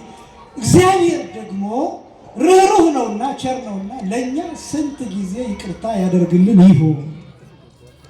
ስንት ጊዜ? በየሰከንዱ። አሁን እግዚአብሔር በቀን አይደለም የሚለካው በሰከንዶች ውስጥ ነው። በሰከንዶች አንድ ሰው በአንድ ሰከንድ ለምሳሌ አሁን አንድ የሚያስደነግጥ ነገር እዚህ አያድርገውና ወደ ከፍተኛ ድምፅ የሚያሰማ ቦምብ እዚህ ቢተኮስ በደቂቃዎች ውስጥ በደቂቃ አይደለም በማይክሮ ሰከንዶች ውስጥ አይምሯችሁ ውስጥ ስንት ነገር እንደሚከሰት ታውቃላችሁ? ስንት ነገር እንደምታስቡ በዚያ ቅጽበት ንስሐ እንደምትገቡ ታውቃላችሁ? በዚያ ቅጽበት ሰው ሊሞት ሲል የሚባል አባባል አለ። በጥናት የተረጋገጠ አይደለም ሲባል የሰማሁት ነው። ሰው ሊሞት ሲል በዛ ሰከንድ ውስጥ ከተወለደበት ጀምሮ እስከዛ ጊዜ ድረስ ያለውን የህይወት ጉዞ ቅኝት ያደርጋል ይባላል። ልጆቹ፣ ቤተሰቡ፣ ሌላው ያደረገው የበደለው ያ ሁሉ ነገር በአንድ ጊዜ በአእምሮ ይጣድና ልክ እንደ ፊልም በአእምሮ ውስጥ ያልፋል ይባላል። እና ሰው ሲደነግጥ በዚያ ቅጽበት መዓት ነገር ያስባል። መዓት ነገር አይምሮአችን ይህን ያህል ፈጣን ነው ልላችሁ የፈለግኩት ኃጢአቶቻችን አንድ እንኳን አይደለም የምንሰራው። በነገራችን ላይ በአንድ ጊዜ ሳይመልታኔስሊ ይሄን ቃል የተጠቀምኩት ታውቂ ብዙ አይነት ኃጢአቶች ልንሰራ ይችላል። ብዙ አይነት ያን ሁሉ እግዚአብሔር ይቅር ይለናል። ክብርና ምስጋና ለስም አጠራሩ ይሁን። በእውነት የታመነ አምላክ እነዚህ ጥቃቅኖቹ ኃጢአቶች እግዚአብሔር ይፍታ ስንባል የሚሰናበቱ ኃጢአቶች ናቸው። ታላላቆቹ ኃጢአቶች ደግሞ በእነዚህ ዙሪያ አንድ ቀን ትምህርት ሊኖረን ይችላል። ወደ አባቶቻችን ቀርበን ይሄን ሰርቻለሁ ብለን ስንናገር ካህኑ ቀኑን ሰጥተውን ፈጽመን ይፍቱኝ ስንል እግዚአብሔር ይፍታ ብለው ካህኑ ቃል ሲያወጡ ያ ሁሉ ኃጢአት ድምስስ ብሎ ይጠፋል። ክብርና ምስጋና ለአምላካችን ይሁን። እንዴት አስደናቂ ነው የእግዚአብሔር ቸርነት! ከዚያስ አዲስ እንደተወለደ ሕፃን ነው የምትሆነው። ይህን ነው ንጹህ መሆን የምላችሁ፣ ከኃጢአት ንጹህ መሆን የምላችሁ እንጂ ከህሊናማ እንዴት ንጹህ መሆን ይቻላል? ከሀሳብማ እንዴት ንጹህ መሆን ይቻላል? ከየትኛውም ኃጢአት ንጹህ መሆን ፍጹም መሆንማ እንዴት ይቻላል? ጻድቅ መሆንማ እንዴት ይቻላል? ጭራሽ ፍጹም እዚህ ዓለም እየኖርን እንዴት መሆን ይቻላል? ስለዚህ አንዳንድ ጊዜ የምናስተውላቸው ነገሮች ምንድን ነው ትልቅ ኃጢአት? አሁን አንዳንድ ሰው ይላል የኃጢአት ትንሽና ትልቅ አለው ወይ የሚል ሰው አለው። የኃጢአት ትንሽና ትልቅ መሳለብና መግደል አለ። ምክንያቱም መሳደብ ግን ወደ መግደል ሊወስድ ስለሚችል አትስደብ፣ ኃጢአትን አትጀምረው፣ በበሩ አትግባ። ለምን ከጀመርከው ላትወጣ ትችላለህ። ታላቁን ነገር ልታደርግ ትችላለህ። ቀኖናው ማን እንዳደረገ ተሳድቤያለሁ ብለህ ንስሐ ብትገባና ገድያለሁ ብትል አንድ አይነት ቀኖና ይሰጣል። የኃጢአት ትንሽና ትልቅ አለ። ሐሌውም እንዲሁ ደረጃ አለው። ከተግባር ጋር እኩል የሚቆጠር የሐሳብ ኃጢአትና ከተግባር የሚያንስ አይነት የሐሳብ ኃጢአቶች አሉ። ለምሳሌ የሚሉት አባቶቻችን አንድ የሚገልጡት አለ። የሐሌው ኃጢአት በ3 ይከፈላል ይላል። በስንት ይከፈላል? በ3 ይከፈላል። ለምሳሌ አንድ ሌባ መስረቅ ቢፈልግና የመስረቅ ሐሳብ ወደ አይምሮ ቢመጣ መስረቅ አስቦ ትስ ሲሉ እንዴ ለምን ይሄ ሐሳብ መጣብኝ? በስመ አብ ወወልድ ወመንፈስ ቅዱስ አሐዱ አምላክ ብሎ አማትቦ ቢተወው ይሄ ሰውዬ አስቦታል፣ ግን አላደረገው። ሁለተኛው ደረጃ ደግሞ ለመስረቅ አስቦ መንገድ ጀመረ። ትንሽ ተጓዘና ግማሽ መንገድ ላይ ሲደርስ ለምንድን ነው የምሰርቀው? ሰርቼ አልበላም እንዴ? ለምንድን ነው ራሴን የማዋረደው ብሎ አማትቦ ተመለሰ። ሶስተኛው ሌባ ግን ሄደና ቤት ደረሰ። ከዛስ ውሻ ኃይለኛ ውሻ ሊያጋጥመው ይችላል። ምቀኛ የሆነ ውሻ ብሎ ሊመለስ ይችላል። ውሻው አላስገባው ሲል አንዳንድ ደግሞ አደገኛ አጥር ሊኖር ይችላል። አንዳንዱ አደገኛ ይሁን አይሁን ጊዜ ሊወቀው ብቻ አደገኛ አጥር ተብሎ ይጻፍበታል። ስለዚህ ያ አጥር አስፈርቶት ሊመለስ ይችላል። ወይ ደግሞ ሰዎቹ ነቅተው ከእንቅልፋቸው ነቅተው ሌባ መጣ ብሎ ተንጫጭተው ሊያባሩት ይችላል። ወይ የያዘውን ነገር ሊያስጥሉት ይችላል። ይሄ ሰው ሰርቋል። ብር የለም እጁ ላይ ገንዘብ የለም፣ ወርቅ የለም፣ ምንም አይነት ዕቃ የለም። ሰውየው ግን ለመስረቅ ነው የሄደው። አያችሁ፣ አድርጎታል። አልተሳካለትም እንጂ አድርጎታል። ይሄ ነው። ይሄ በማቴዎስ ወንጌል ምዕራፍ 5 ቁጥር 27 ጀምሮ ጌታ አንድ ወንድ አንዲት ሴትን አይቶ በልቡ ቢመኛት ምን ይላል? አመነዘረ። ብዙዎቹ ግራ የሚጋቡበት ነው። አሁን አንዳንዱ ይጨነቃል። በቃ በሐሳቡ የሆነ ሐሳብ ስለመጣበት በህሊናው ይጨነቃል። እንደዛ ላታደርግ አትችልም፣ ላትመኝ አትችልም፣ ግን ታጠፋዋለህ በማማተብ። ብዙ ጊዜ እናገራለሁ። ባዮሎጂካሊ አንድ ወንድ አንዲትን ሴት ሲያይ በተለይ ያቺ ሴት ከአለባበስ ወጣ በተለያዩ ጌጦች የሚያያት ከሆነ በዚያ ቅጽበት አይምሮው ላይ የሚመጣለት ምልክት አለ። ያ ምልክት ምንድን ነው የሚነግረው? ስጋው የመጀመሪያው የእኛ እንግዲህ ደመነፍስ አለን፣ እንስሳት ነው በነገራችን ላይ። በዝቅተኛው ስንጠና እንስሳት ነው። መጽሐፉም ስለሚል ሳይንስ ብቻ አይደለም እኛ ሶሻል አኒማል ብሎ የሚያጠና ሳይንስ ብቻ እንዳይመስላችሁ። መጽሐፍም እኛ እንስሳት ብሎ ያጠናናል። መጀመሪያ ያ ማለት ነው እንበላለን፣ እንጠጣለን፣ እንራባለን። ይሄ የእንስሳት ጠባይ ነው። እንተኛለን፣ እናድጋለን፣ እንሞታለን። ይሄ አንበሳም እንደዚሁ ይሆናል። አያችሁ። ስለዚህ በእንስሳት ደረጃ እንጠራ። ከፍ እያለ ስንሄድ ግን መልአካውያን ወይም እንደ መላእክት ተብለን እንጠራለን ማለት ነው። ስለዚህ ከፍታችን ነው የሚወስነው። ስለዚህ አንድ ሰው አንዲትን ሴት ሲያይ የሚሰማው መጀመሪያ አይምሮው ላይ የሚመጣው ሔዋንህ ናት የሚል መልእክት ሊነግረው ይችላል። እሷ እኮ ሔዋን ናት ሊለው ይችላል። አዳም ልክ ከእንቅልፉ ሲነቃ አጠገቡ ማንን ያገኘው? ሔዋን። ይቺ ሴት ምን ትሆነኛለች ነው ያለው? ሚስቴ ትሆነኛለች ነው ያለው። በቃ አዳም ትክክል ነው። አዳም ትክክል የሆነው ለምንድን ነው? ሌላ ወንድ የለም፣ ሌላ ሴትም የለም። ገባችሁ ሀሳቤ? ሌላ ወንድም የለም፣ ያለው እሱ ነው። ስለዚህ ልክ ነው። ያለችው እሷ ናት። ስለዚህ ልክ ነው። ሁለት ሴቶች ቢሆን ኖሮስ ለምሳሌ ማለት ነው ሔዋን 2 ሔዋን 3 ሔዋን ቢል እነዚህ ሶስቱም የኔ ሚስቶች ናቸው ቢል ያኔ ስህተት ይሆናል ማለት ነው። አጠገቡ ላለችው ሴት ባል ሆኖ ራሱን አድርጎ መስጠቱ ግን ልክ ተፈጥሯዊ መልእክቱ ነው። ሲግናል እንደዛ አንድ የሚባል ነገር አለ። ባዮሎጂ ትምህርት ስንማር መጀመሪያ የምናየው ነገር ተዘቅዝቆ ነው የምናየው የሚል ነገር ታስታውሳላችሁ? ኢንቨርትድ ሆኖ ነው የምናየው። ከዛ በኦፕቲካል ነርቭ አማካኝነት ወደ አንጎል መልእክቱ ተልኮ ከዛ አንጎል አብራርቶ ይሄ ጠረጴዛ ነው፣ ይሄኛው ድንጋይ ነው ምናምን ብሎ አስተካክሎ ምስሉን ይልክልናል። ስለዚህ ማብራሪያ እንሰጣለን። ከዛ ጀምሮ መረጃ ያለን እንሆናለን ማለት ነው። አያችሁ፣ መጀመሪያ ተገልብጦ ነው የምታየው። ስለዚህ መጀመሪያ ስናይ ገልብጠን ነው የምናየው። ከዛ አይምሯችን ያስተካክለዋል። ይቺ የገሌ ሚስት ናት፣ ያንተ አይደለችም፣ ያንተ ሔዋን አይደለችም፣ ስለዚህ አርፈ ተቀመጥ የሚል የአስተውሎት መልእክት ይመጣል። የልቡና መልእክት ይመጣል። ሴቶችም እንደዛው። ለዚህ ነው በቤተክርስቲያን ወንዶች የብቻ ሴቶች የብቻ እንዲሆኑ የሚፈልገው። ለዚህ ከምን የተነሳ? ከህሊና የተነሳ። ከምን የተነሳ አልኳችሁ? አሁን ማንም ሰው እዚህ ገብቶ ዝሙት ይሰራም ተብሎ ተጠብቆ አይደለም። ነገር ግን በፊት ለፊቱ ስላለችው ሴት ሊያስብ ይችላል። ስለ ጸጉሯ መርዘም፣ ስለ ቁመናዋ፣ ስለ ቅላቷ፣ ስለ ውበቷ፣ ስለ ተቀባችው ሽቱ፣ ስላደረገችው ቀለበት፣ ስለነዚህ ነገሮች ሊያስብ ይችላል። አለማሰብ አይችልም። ያቸው ሐሳቡን ኢንተርቴይን እያደረገው ላይቆይበት ይችላል። አይምሮው ላይ ግን ብልጭ ይላል። ለምን ይጎዳ? ይሄ ሰው በሰላም ያምልክበት፣ በሰላም ይጸልይበት። ስለዚህ ሴቶች በሴቶች ቦታ፣ ወንዶች በወንዶች ቦታ እንዳይሰናከል እንዳትሰናከል አይምሮ ፒዝ እንዳይሆን ለቅጽበት እንዲሆን ይሄ ነው የህሊና ተብሎ የሚጠራው። ይሄ ግማሽ መንገድ የሄደው ሰው ግማሽ ተግባሩን የሰራ በሐሳብና በግብር መካከል ያለው ሆኖ ቀኑን ይሰጣል። የሄደው ሰው ግን እንዳደረገ ነው ተቆጥሮ ቀኑን የሚሰጠው። ስለዚህ አንድ ሰው ተመኘ ሲባል ይሄ አሁን ያነሳሁላችሁ ሐሳብ ያችን ሴት መመኘት ብቻ ሳይሆን የሚፈልገውን ነገር ሁሉ አድርጎ ከአቅሙ በላይ ሆኖ ከዚያ ሴት ጋር ሳይተኛ ቢቀር አመንዝሮ አቅም ገድቦት፣ ጊዜ ገድቦት፣ ቦታ ገድቦት፣ ሌሎች ነገሮች ገድቦት እንጂ እሱ ግን እዚያ ቦታ ተገኝቶ ስለዚህ አመነዘረ ይባላል። ገብቷችኋል? ሐሳቡ ከድርጊት ጋር እኩል አቅም ያላቸው ሐሳቦች ነው። ስለዚህ ከእንደዚህ ነገሮች መጠንቀቅ ያስፈልጋል እና ይሄ የሐሌው ኃጢአት የመጨረሻው ግብር ተብሎ የሚቆጠረው ነገር ግን መንገድ ጀምሮ አማትቦ የሚመለስ ሰው ይሄኛው በጥቂት ቀኖና የሚታለፍ ነው። ከዛ ደግሞ የመጀመሪያው አስበው የሚያማትበው ግን እግዚአብሔር ይፍታ ሲባል የሚፈታለት ሰው ለዚህ ቀኖና መግባት አባቴ እንደው አንዴ ልሰርቅ አስቤ ነበር ከዛ ተውኩት ብሎ መናዘዝ አይጠበቅበትም። ያሰብነውን ሁሉ መናዘዝ አይጠበቅብንም። ግን ያ ሐሳብ ወደ ተግባር እንዲለወጥ ብዙ ጥረት አድርገን ሳይሳካ ቀርቶና በህሊናችን የማድረግ ያ ተሰምቶን ከሆነ እሱን ግን ለነሳባት መናገር ያስፈልጋል። ስለዚህ ከኃጢአት ንጹህ መሆን ሲባል ከሁሉም ኃጢአት ንጹህ ልንሆን አንችልም እና በዚህ ምክንያት እየራቅን እየሸሸን የምንኖር ሰዎች አለን።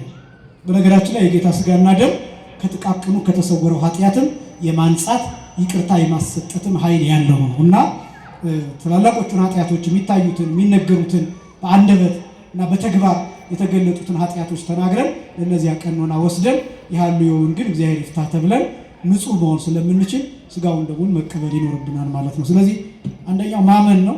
ሁለተኛው ከኃጢአት ንጹህ መሆን ነው። ይሄን ጥቅስ እናስገድፍና በሚቀጥለው ጊዜ የምንመለከተው ይሆናል። ሳምንት ይቅርታ ታደርጉልኝና ከዚያ በኋላ ባለው ጊዜ እንቀጥላለን ማለት ነው። የምናገረው ስለማከብራችሁና ምናልባትም ደግሞ እመጣለሁ ብዬ የዋሸው እንዳይመስል ነው እንጂ ሳምንት ለሌላ አገልግሎት እወጣለሁ።